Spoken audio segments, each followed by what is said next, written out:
네, 안녕하세요. 오늘은 육아 스트레스로 인해 부부 갈등까지 이어지는 경우에 대해서 이야기해 보려고 합니다. 육아를 한다는 게 정말 전력을 다해야 되는 일이잖아요. 그래서 정말 지치기도 하고 그러다 보면 부부간의 사이가 멀어지기도 할 텐데요. 오늘 함께 하시는 정현진 선생님과 함께 이 육아 스트레스와 부부 갈등에 대해서 이야기 나눠보겠습니다. 선생님 안녕하세요. 안녕하세요. 정현진 상담사입니다.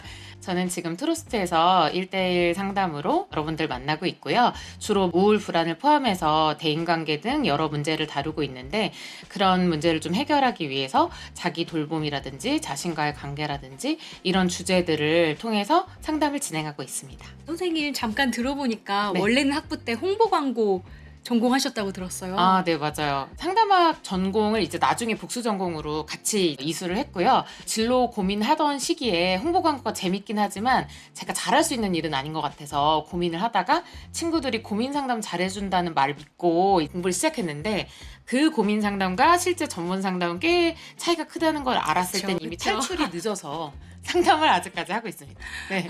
이제 보통 선생님들은 네. 석사까지도 많이 하시잖아요. 아, 그쵸. 이제 석사 졸업 후에 박사 졸업까지 한번 해보겠다고 지금 열심히 고군분투하고 있습니다. 대단하십니다. 네. 고군분투 하시는 중에 지금 육아까지 하시는 거죠? 아, 그쵸. 제가 이제 만 5살 쌍둥이를 키우고 있거든요. 그래서 이제 주 양육자인 엄마이기도 해요. 선생님 실제로 육아 스트레스와 부부 갈등을 주제로 상담에 오시는 분들이 많나요? 네, 많아요. 제가 2040 여성분들이 주로 만나요. 일단 기혼이시면 그리고 아이가 있으시면 거의 무조건 육아 스트레스랑 육아 고민이랑 거기서 끝나는 게 아니라 이제 자연스럽게 부부 갈등 이슈는 무조건 나오는 것 같아요. 말씀 들은 것처럼 육아는 같이 하는 건데도 때로는 내가 더 힘들다 이런 생각이 들게 되는 것 같아요. 육아 스트레스가 부부 갈등으로까지 이어지는 경우에 이 마음 안에는 어떤 감정이 숨어 있는 걸까요?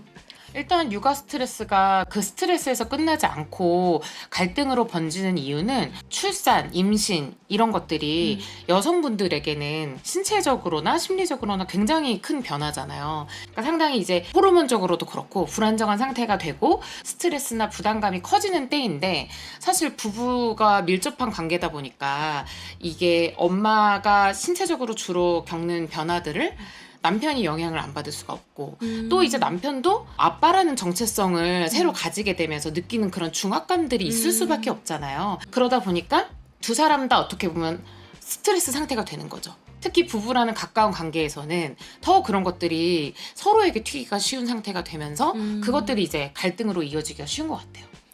그런 마음도 있나요? 내가 더 힘들다 이런 마음 있나요? 아, 그런 마음이 정말 많이 들죠. 두 사람 다 내가 더 힘들다라고 하는 경우도 있지만 이제 한쪽이 내가 더 힘들다라는 뉘앙스를 풍기면 다른 한쪽은 어떨까요? 그래 맞아 너가 더 힘들지라고 해주면은 이 갈등은 넘어가진 않는데 내가 더 그쵸. 힘들지라고 하면 상대방 입장에서는 이제 억울함이 들기가 쉽잖아요. 그 억울함으로 이제 방어적으로 나오는 게 또 하나의 공격이 되기도 하고 왜 너만 힘들어? 이렇게 나가면 그게 바로 싸움이 되는 거죠. 네. 저도 미혼 입장에서 네. 그 두 입장 다 힘들 거라고 생각은 되는데 네네. 내가 힘들면 상대를 배려하지 못하게 되는 것 같아요. 맞아요. 내 힘듦에 좀 매몰되기가 쉽죠. 그러니까 나는 왜 이렇게까지 힘들게 살아야 되지? 언제까지 이렇게 힘들어야 되지? 여기에 되게 갇혀버리면 상대방이 이전과 다르게 또 어떤 게 더 힘든지 이런 걸 바라봐주기가 어렵죠. 오히려 이제 나의 이런 것들을 더 알아주고 조금 더 위해주길 바라는 마음이 커지니까요. 네.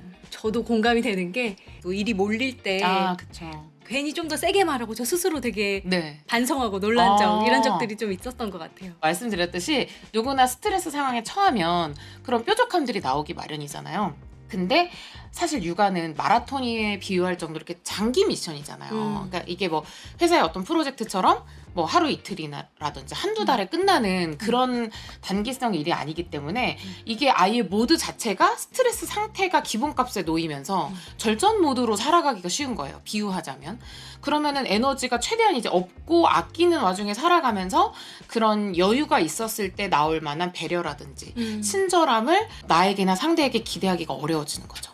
옛말에 왜 한 아이를 온 마을이 키워야 된다 이런 말이 네. 있을 정도로 실제로 가족의 형태가 그랬잖아요. 그러니까 여러 세대가 음. 아이들을 함께 공동 양육하는. 근데 이제 가족의 형태가 바뀌면서 거의 이제 부부 둘이서 키워야 되는 세팅이 기본적이 되다 보니까 두 사람 혹은 한 사람이 그거를 감당해야 되는 경우가 너무 많다 보니 이런 스트레스나 갈등 양상이 더 심해지지 않을까 하는 생각이 좀 들어요. 말씀대로 이 두 사람이 양육을 감당해야 되니까 네, 서로 탓하게 될 때가 있는 것 같아요. 그렇죠. 왜 이것도 안 해? 이것조차 안 해? 네. 이런 말을 서로 탓하게 되는 말을 할 때 어떻게 잘 풀어갈 수 있을까요? 이런 탓하는 말 말고. 보통은 이렇게 말해볼까 하면서 시작되기보다는 사소할 수도 있는 겉으로 보기에는 그런 자극을 시작으로 해가지고 툭 튀어나오는 경우가 많거든요. 그러다 보니까 나도 모르게 이제 억양이나 말투 같은 것들이 조금 더 이제 공격성이 담기는 거예요. 그럴 경우에는 일단 둘 중에 누구라도 빨리 알아차리는 게 저는 되게 중요한 것 같아요. 우리가 되게 지금 감정적으로 서로를 상처 입히기 쉬운 대화의 양상으로 가고 있다. 이런 걸 알아차렸을 때 누구라도 대화를 빨리 중단하는 게 되게 중요한 포인트라고 저는 생각해요.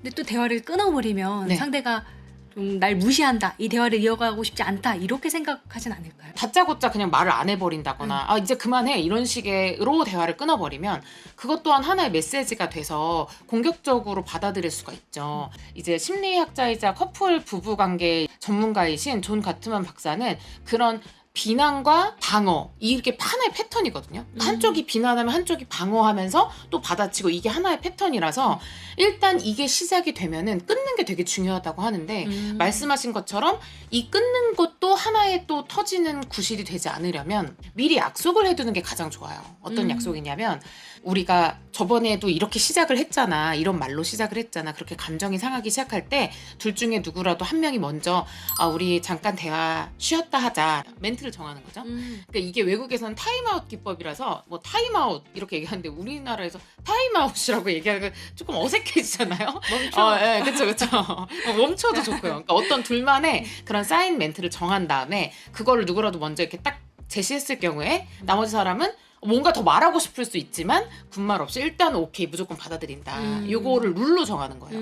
근데 더 중요한 게 뭐냐면 이렇게 딱 멈추고 난 이후의 시간인데요. 네. 그 시간 동안 뭘 안 해야 되냐면 술 안 마시기 그리고 또 하나가 위험에 빠질 수 있는 게 혼자 이렇게 따로 떨어져는 있는데 그때 곱씹는 거예요. 나에게 했던 비난을 곱씹기 그쵸. 그런 거. 막 눈빛, 뭐 말투 이런 것들을 다시 곱씹으면서 다시 만났을 때 2차전이 되겠죠. 그러니까 곱씹지 않기 이런 것들을 정한 다음에 다시 만났을 때 좀 진정됐어? 확인하고 그럼 다시 얘기해볼까? 이렇게 가는 거를 미리 약속을 해두는 게 그게 가장 이상적이에요.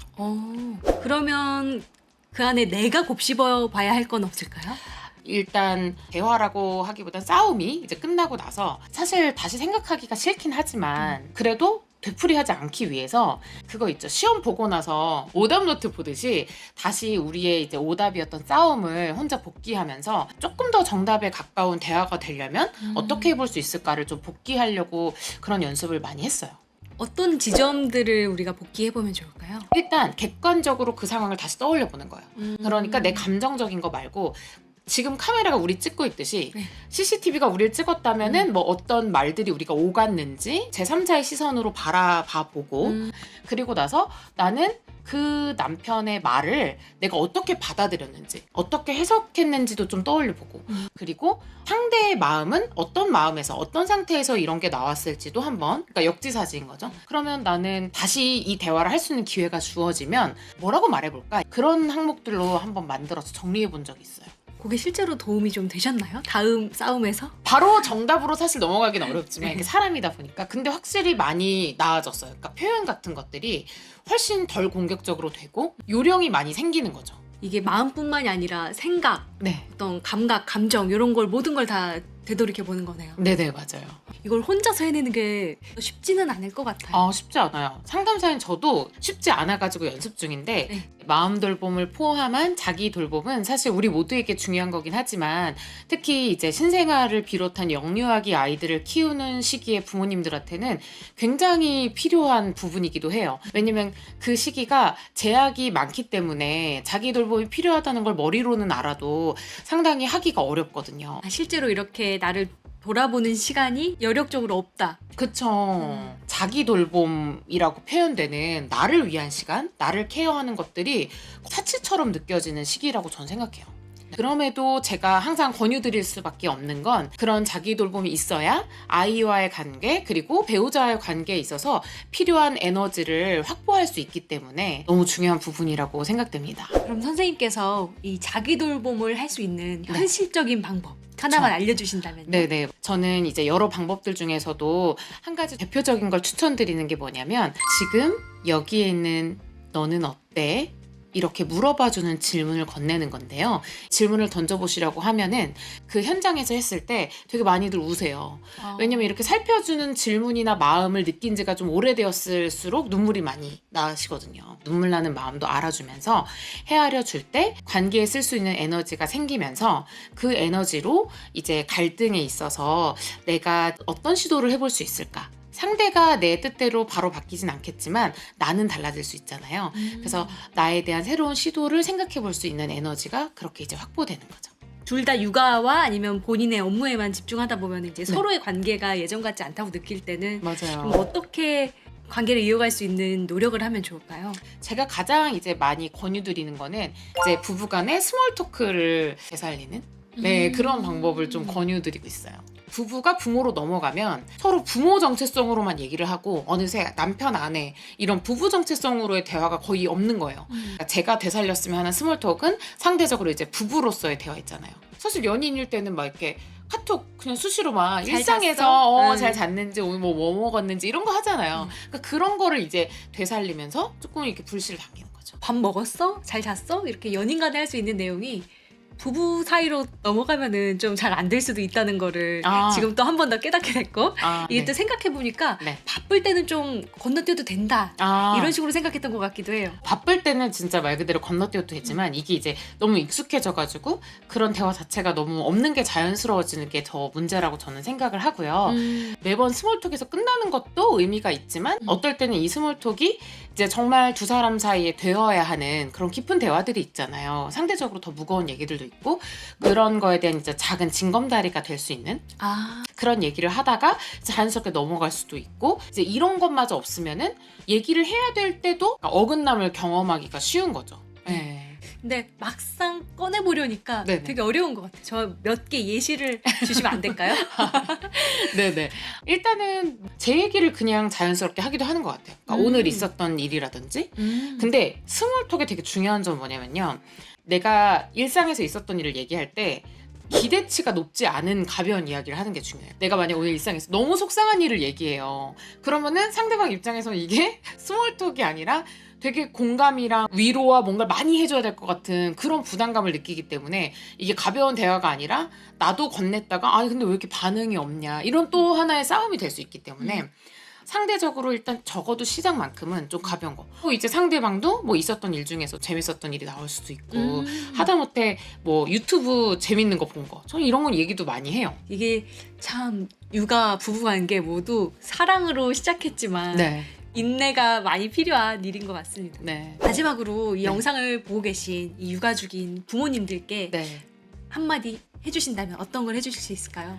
우선 어떻게 보면 과거보다 뭐 육아 관련된 정보나 자료는 이제 훨씬 많아졌지만 사실 우리 부모들한테 필요한 건 어떤 되게 대단한 인사이트나 넘치는 정보보다 오늘도 정말 애썼고 최선을 다했다는 거를 알고 있어요.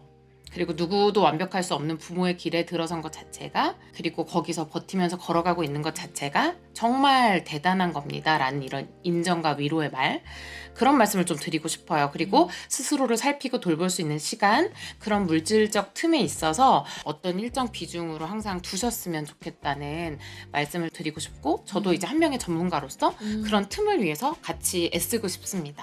정말 따뜻하고 깊은 이야기 감사합니다. 오늘 이 영상이 육아를 준비하시는 그리고 지금 육아를 하고 계시는 모든 분들께 위로와 희망이 되었으면 좋겠습니다. 오늘 함께 해주신 정연진 선생님께도 너무 감사드립니다. 네, 저도 너무 좋은 시간이었고요. 제 이야기가 조금이라도 도움이 되셨다면 구독과 좋아요도 부탁드릴게요. 안녕. 안녕.